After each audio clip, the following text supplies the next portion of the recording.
sentar. Irmãos, o Salmo 19, como nós sabemos, os salmos, eles são cânticos entoados ao Senhor. Os salmistas, os salmistas, quando escreveram os salmos, eles escreveram em forma de cânticos. Eles escreveram para exaltar o nome do Senhor. Lá em Israel, ainda hoje, eles leem os salmos em cânticos. Nós também podemos ler em cânticos. Eu não sei se você sabe cantar o Salmo 19, eu não sei se você sabe cantar algum salmo, mas os salmos, eles são cânticos belíssimos que exaltam ao Senhor. Amém? Pois é, aprendam a cantar os salmos, aprendamos a cantar a palavra do Senhor. E ele, o salmista aqui no Salmo 19, irmãos, ele abre o Salmo 19 fazendo uma declaração, quando ele diz: os céus proclamam a glória de Deus, e o firmamento anuncia as obras das suas mãos. Que maravilha, meus irmãos! Que declaração! Que coisa boa! Ele está abrindo o coração, falando desse Deus, o que nós já falamos, desse Deus tão grande, maravilhoso. E o salmista, ele faz questão de exaltar o nome desse Deus, dizendo que todo o firmamento, todos os céus, eles proclamam o que o Senhor fez e continua fazendo grandes coisas em nossas vidas, e por isso estamos alegres. Amém? Mas o que eu quero compartilhar com a igreja hoje, irmãos, o tema da nossa mensagem é a excelência da palavra de Deus. Nós temos aí do versículo 7, a partir do versículo 7, os títulos que são falados sobre a palavra, sobre a lei, sobre os mandamentos. E eu queria transformar todos esses títulos que tem aqui, a partir do versículo 7 do Salmo 19, na palavra do Senhor. Quando você for ler, você coloca, acrescenta a palavra de Deus, para ficar mais fácil para a gente, para ficar mais fácil a compreensão, para ficar mais fácil a pronúncia. Amém? Porque esse salmo, ele está exaltando a excelência da palavra de Deus, irmãos. Amém? É bom lembrar que não existia ainda a Bíblia no todo como existe hoje, na época dos salmos, mas já existiam os salmos, já existiam os provérbios, já existiam a lei e já existiam os profetas. Então existia uma boa parte já das escrituras, e quando nós nos referimos à escritura, nós nos referimos a ela como um todo. Amém? Que a escritura é a palavra de Deus, e é a palavra desde o início.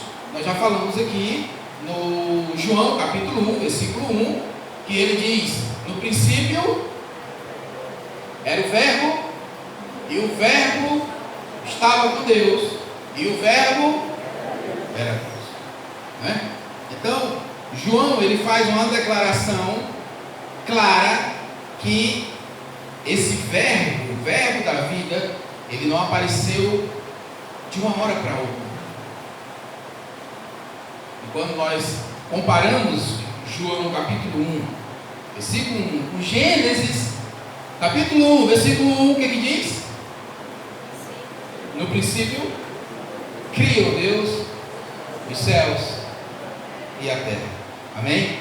Irmãos, a palavra de Deus é linda e ela se completa. Ela explica ela mesma. Amém?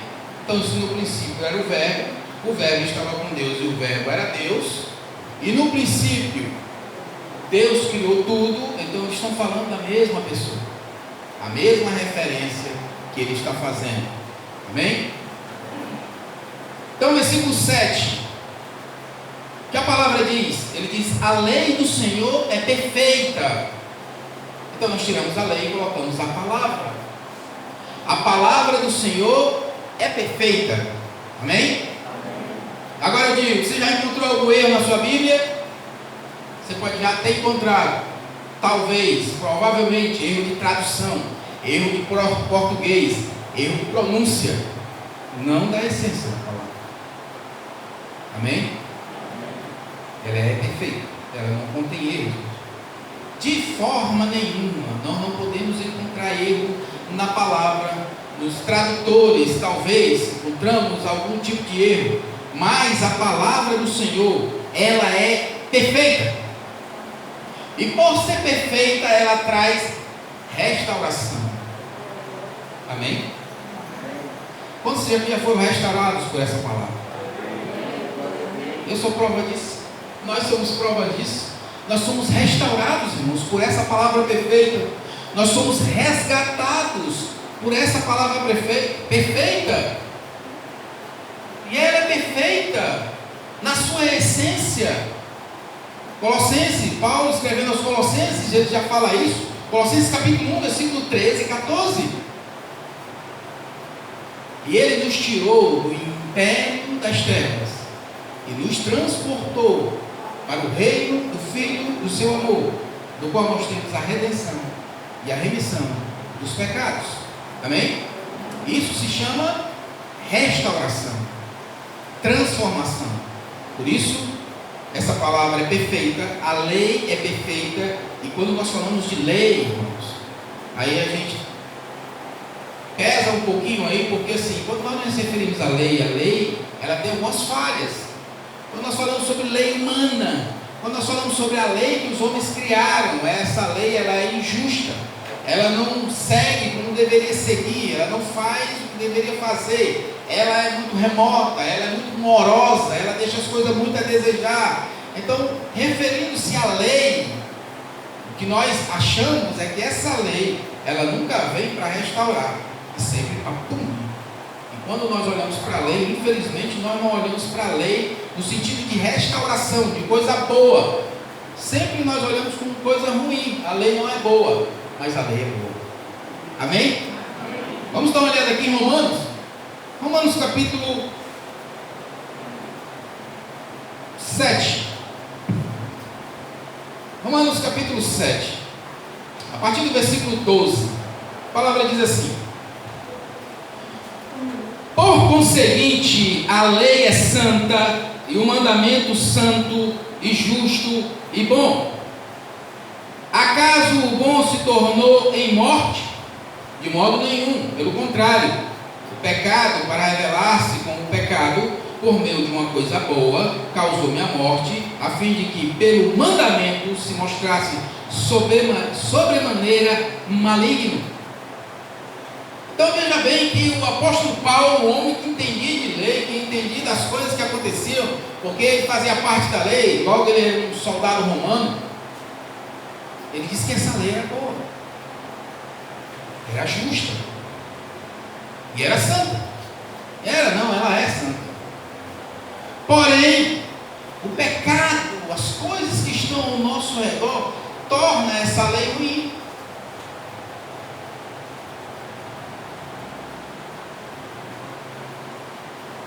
E ele continua dizendo: porque bem sabemos que a lei é espiritual, eu todavia sou carnal, vendido à escravidão do pecado. E vamos notar que a palavra está se revelando, está se referindo à lei espiritual de Deus, irmãos.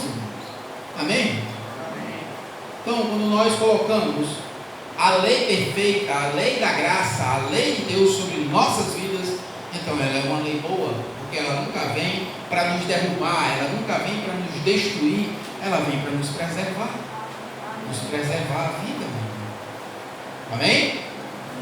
Deus, ele não criou lei para nos matar, ele não criou lei para nos afastar dele, ele criou um ambiente onde nós podemos andar diante da sua graça, da sua bondade e da sua misericórdia. O apóstolo Paulo, ele deixa claro aqui no capítulo 7, e aí ele vai até o versículo 25, falando sobre a lei, e dizendo que com a lei não tem nenhum problema, o problema está totalmente em mim. Ele vai se referir várias vezes. Versículo 15: porque nem mesmo compreendo o meu próprio modo de agir, pois não faço o que prefiro, sim o que detesto.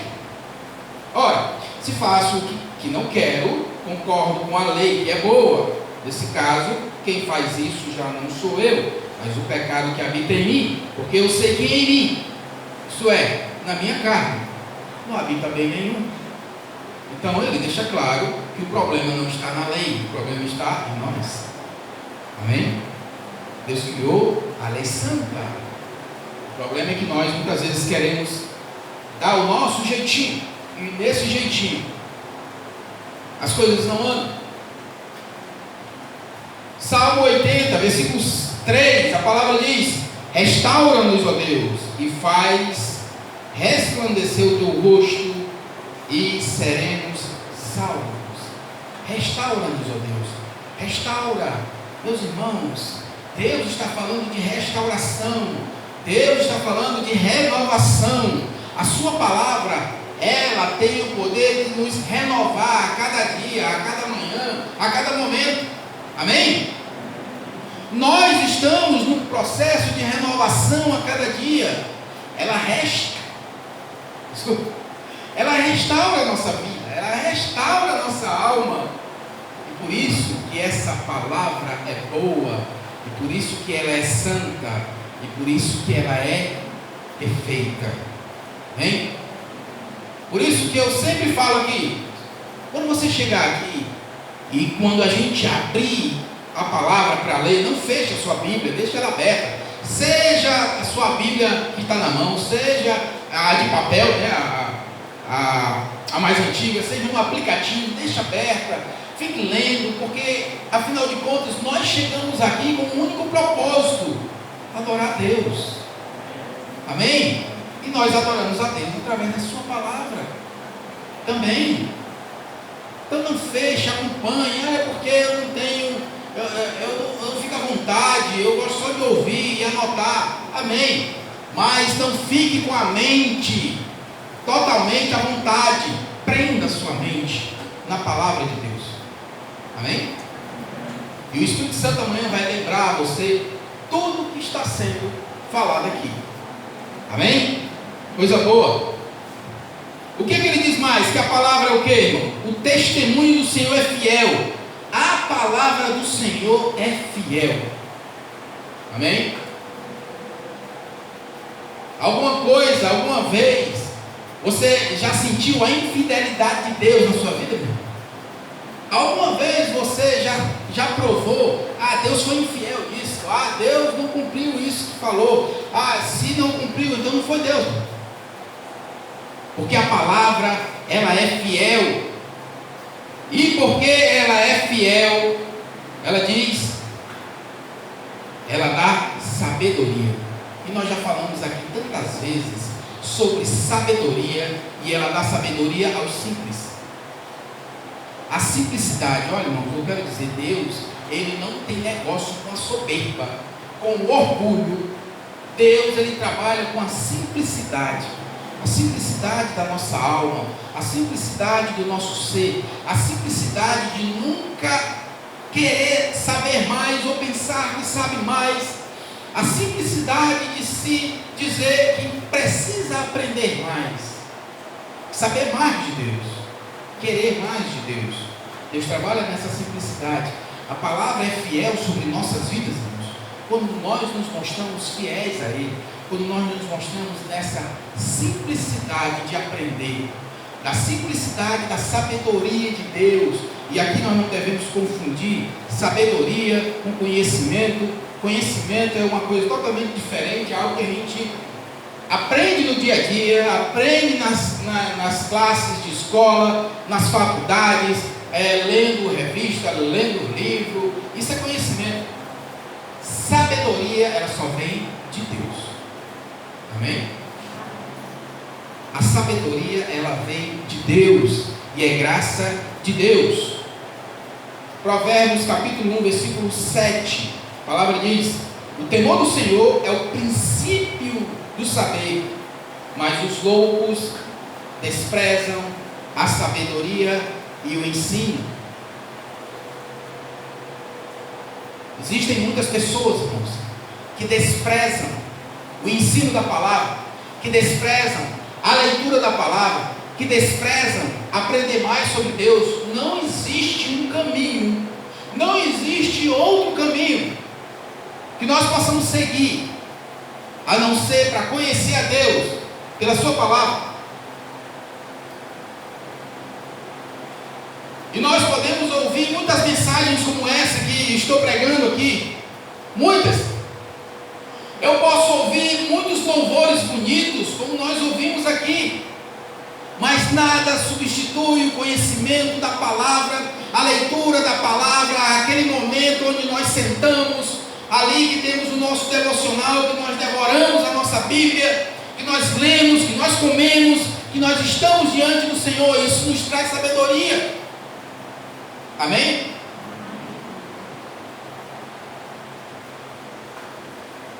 Provérbios, irmãos, são 31 capítulos. E o recomendável é que em janeiro de cada ano você comece a ler Provérbios. Porque janeiro tem 31 dias. Existem outros meses que tem 31 dias. Mas não tem nada melhor do que você começar o ano. Porque assim, existem pessoas que querem passar a virada do ano, né? Já falamos aqui, com roupa branca, que dá paz, né? Com dinheiro no bolso, que dá prosperidade, muitas outras coisas. E eu digo, irmãos, nós devemos começar o ano com o pé direito, ou melhor, com a vida direita. Comece lendo Provérbios no primeiro dia do ano. Amém? No dia 31 de janeiro, você termina Provérbios, lendo um capítulo por dia. Você pode ler também uma sentada só, depende da sua paciência. Mas o que nós estamos querendo trazer e restaurar aqui é o nosso conhecimento da palavra de Deus, do que o Senhor traz e ensina para nós. A palavra diz aqui, o mandamento do Senhor, ou melhor, os preceitos, o testemunho do Senhor é fiel, os preceitos do Senhor são retos. Não, o testemunho do Senhor é fiel e dá sabedoria aos simples. A simplicidade de ler a palavra é algo que muitos de nós temos deixado de lado.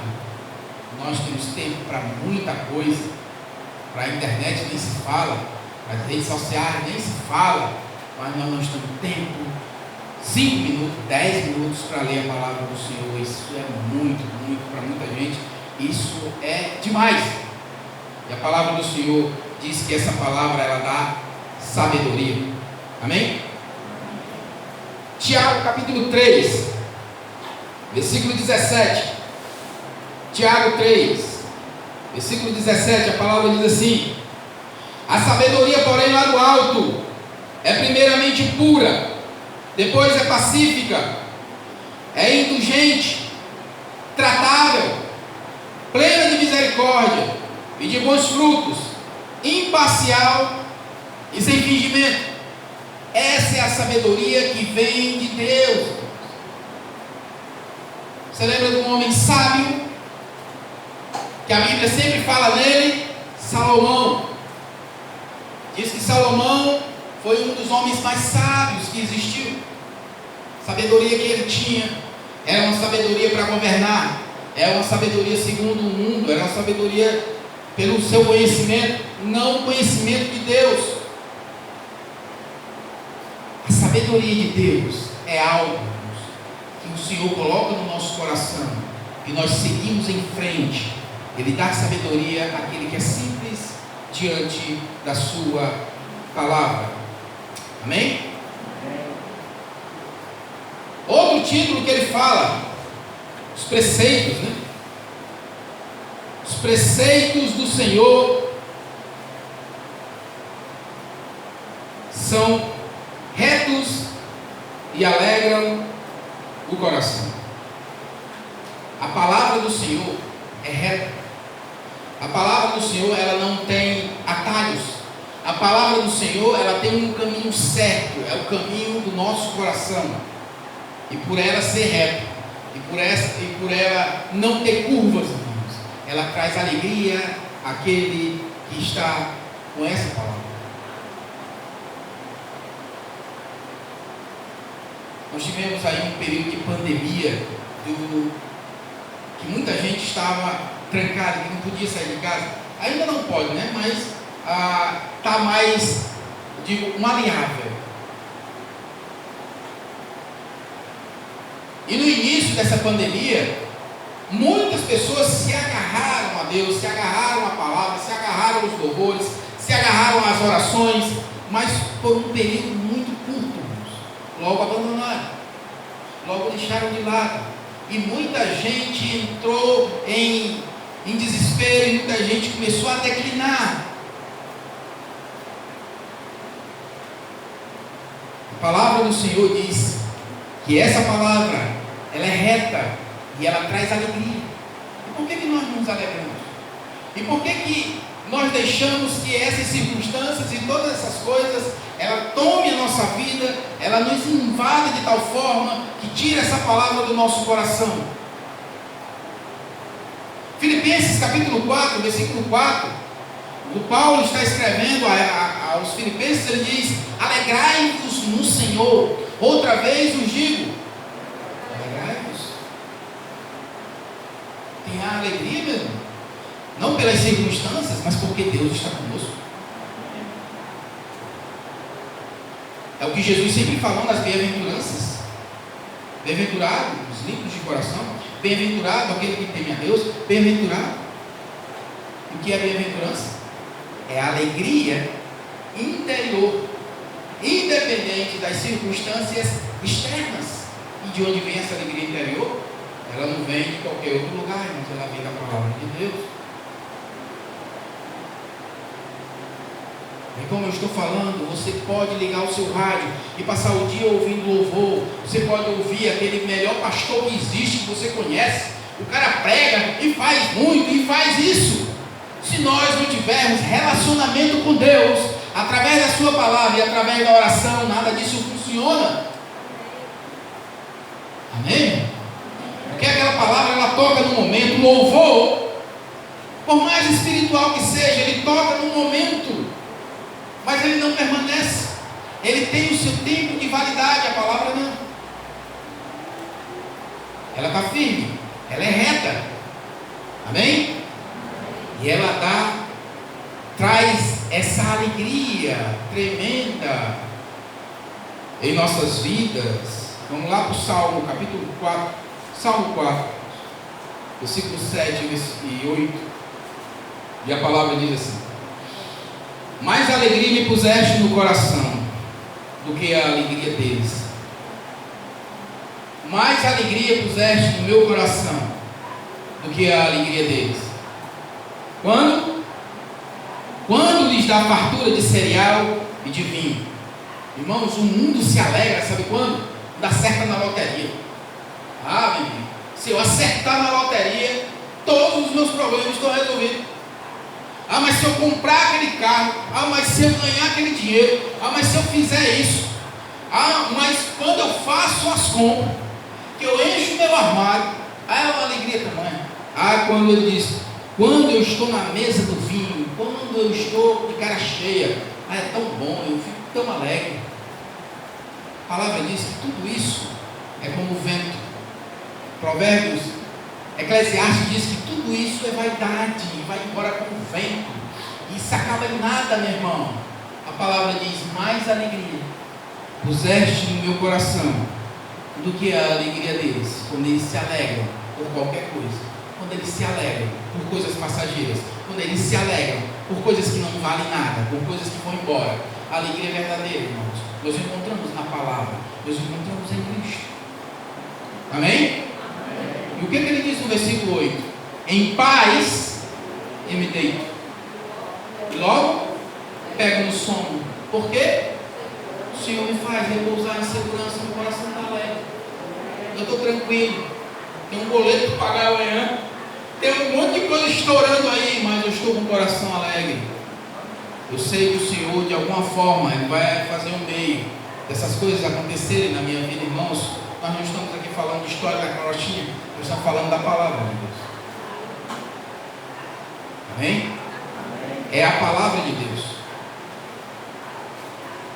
Então, vamos ver outro título da palavra de Deus. Ele diz: são retos e alegram o coração. O mandamento, né? O mandamento do Senhor é puro e ilumina os olhos. A palavra do Senhor é pura, ela não tem mistura.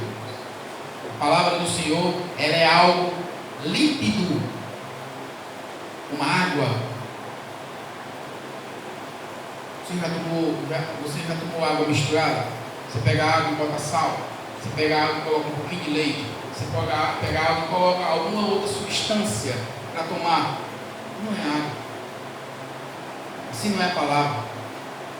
A palavra, irmãos, ela tem que ser pura para que ela possa iluminar os nossos olhos.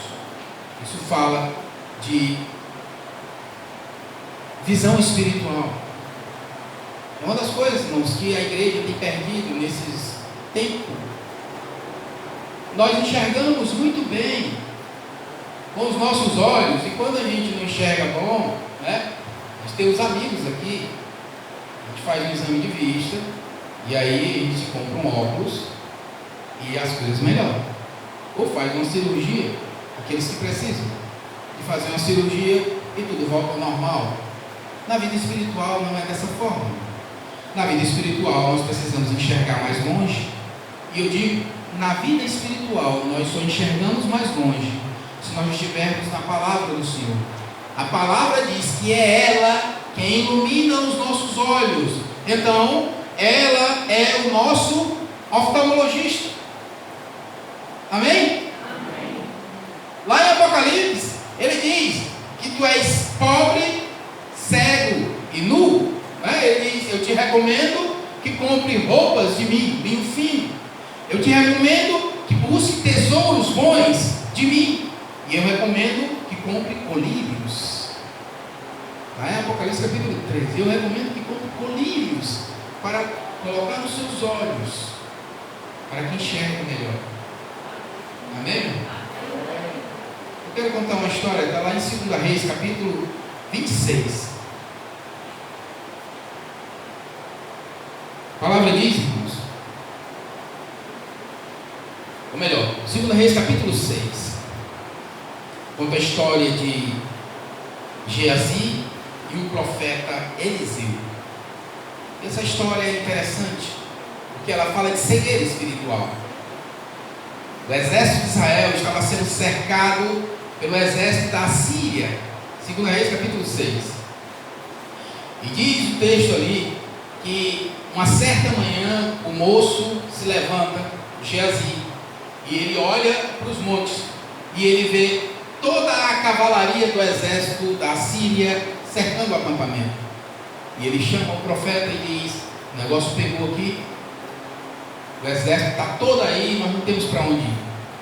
E o profeta Eliseu, ele olha e ele diz: você não está vendo a carruagem de fogo dos anjos que estão ao redor? Ele diz: não estou vendo. Aí Elias diz: pois vamos orar, meu irmão. É escrito aí, 2 Reis capítulo 6. E Eliseu, ele ora e diz: Senhor, abre os olhos dele, para que ele veja o que eu estou vendo. A palavra de Deus, irmãos, ilumina os nossos olhos. E quando ele olha de novo, ele vê o que o profeta vê, e nós não estamos vendo muitas vezes o que está ao nosso redor. E o profeta diz: maior é o que está conosco do que os que estão com eles. Amém? E o apóstolo Pedro, ele vai confirmar essa palavra quando ele diz: maior é o que está em nós do que o que está no mundo. Visão espiritual. Nós precisamos voltar a ter essa visão espiritual. Precisamos deixar o Espírito Santo iluminar os nossos olhos. Irmãos, nós estávamos cantando aqui sobre o Espírito Santo. O Espírito Santo vem, o Espírito Santo nos enche. O vento do Espírito Santo não fique nas suas palavras. Faça isso. Precisamos de ação. A própria palavra diz que nós devemos viver essa palavra, tornar-nos praticantes da palavra. E não somente os ouvintes, senão nós vamos vir aqui semana após semana, ouvir a palavra do Senhor, a gente vai embora, depois vem de novo, e a nossa vida não muda, e é a mesma coisa, irmãos. E a palavra do Senhor, ela precisa fazer diferença em nossa vida. Os nossos olhos precisam ser abertos. Amém? Ela ilumina os olhos. Salmo 118, Salmo 119, versículo 18, o salmista diz: Senhor, ilumina os meus olhos para que eu possa contemplar as maravilhas da tua lei, as maravilhas da tua palavra, as maravilhas daquele que continua fazendo maravilhas. Amém, irmãos? Precisamos desse oftalmologista que é o Espírito Santo, para que ele possa iluminar os nossos olhos, em nome de Jesus.